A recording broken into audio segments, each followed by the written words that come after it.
Welcome back to Dickin' Around Outdoors, and thanks for joining us here at Base Camp Patio. Now, you've probably heard at this point on my videos talking about Cast Iron Wednesday, and this video is another Cast Iron Wednesday.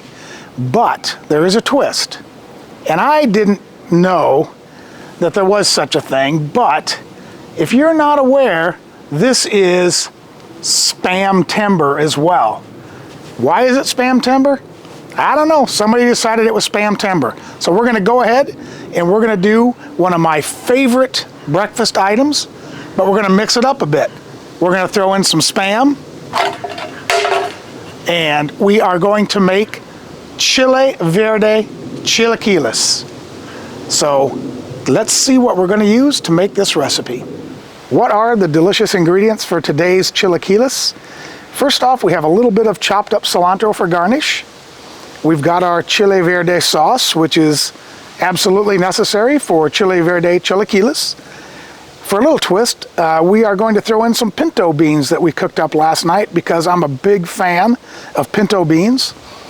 Also, a little bit of Mexican 4-cheese blend. That's always good in a camping casserole. We're going to use a couple eggs, and the star of the show today, we've julienned a can of Spam. We're going to fry this up first, and then we're going to assemble the casserole. And one of my neighbors was great enough to have given us some peppers that he grew in his garden.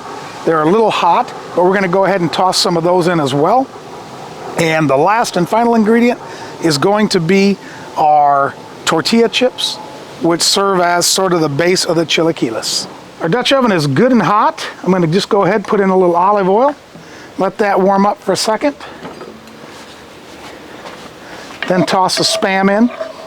If you're not a fan of Spam, don't forget their slogan, don't knock it until you fry it. Frying absolutely makes Spam taste great. So we're just going to go ahead, we're going to brown this up good. Oh man, that Spam looks incredibly good.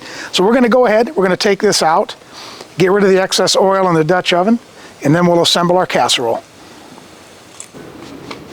In order to assemble the casserole, all we're going to do is we're going to put down half the chips, make a layer at the bottom of the pan,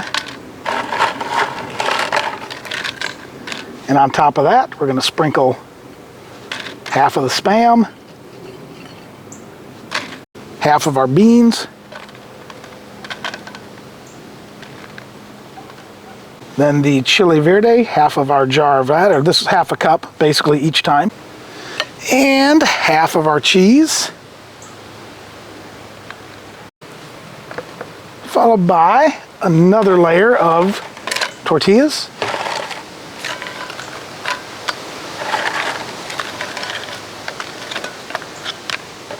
and we're just repeating the layer. We're going to go ahead, put on the rest of the Spam, and there is never enough cheese, so let's go ahead, get a nice topping of cheese on the casserole. In fact, let's just use the rest of this bag, what the heck. This was a 7-ounce bag of the Mexican 4-cheese blend. And to top it off, we're going to go ahead and sprinkle on these red peppers.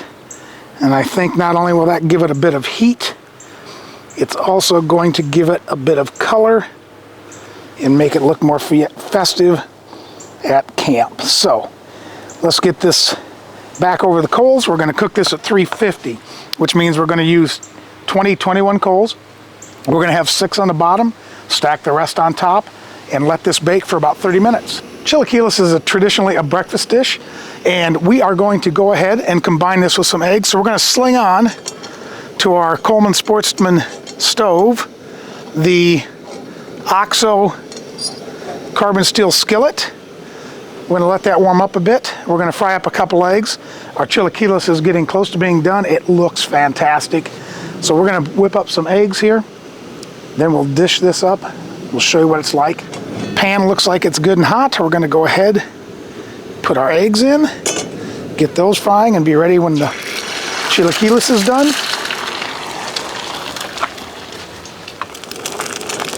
If you missed our review of this particular OXO pan, I'm going to link it above. This thing is a great carbon steel pan for camping, removable handle, packs well, so it's worth it to take a look at that video and see if this is something that might work in your kit. As you can see, the master chef here just broke a yolk. I feel ashamed, I feel humbled, but I'm still gonna eat it. Chilaquiles should be done. Let's have a quick look and see what it looks like.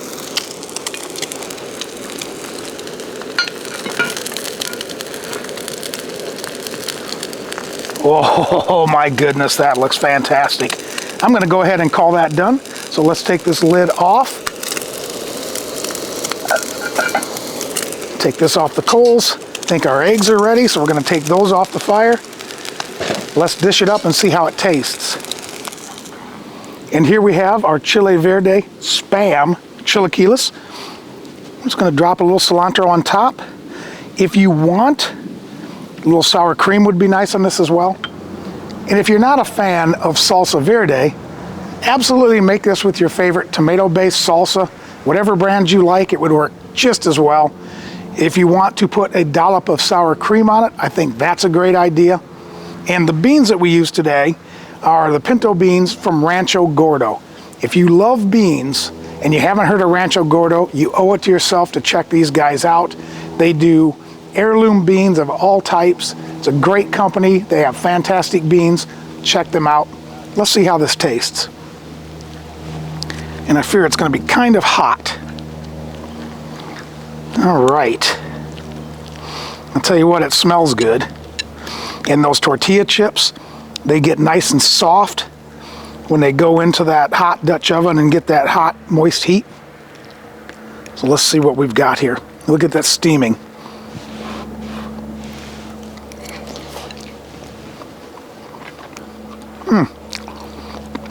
This is excellent. If you like these Southwest flavors, this is a great breakfast. I encourage you to check it out. Chile Verde with Spam Chilaquiles. Definitely give it a try. That was really tasty, and I am full. One thing to be careful of when you're making a recipe like this is that a lot of those ingredients did have salt in them. So you don't need to add any extra salt. And we normally use the low sodium Spam. We like that just as well. But when you're shopping for your ingredients, take a look at the sodium content, see if you can get some that have less sodium than others, because it is a salty dish if you think about the chips and the cheese and the Chile Verde, so, and the Spam, of course. So just be aware of that. If you are looking for other Spam recipes besides the Spam website, we picked up the Ultimate Spam Cookbook. A lot of good recipes in here if you like making different stuff with Spam. So thanks again. We appreciate you joining us. If you like the content, please take a moment to hit the subscribe button in the lower right-hand corner. And as always, take care, and we'll see you outdoors.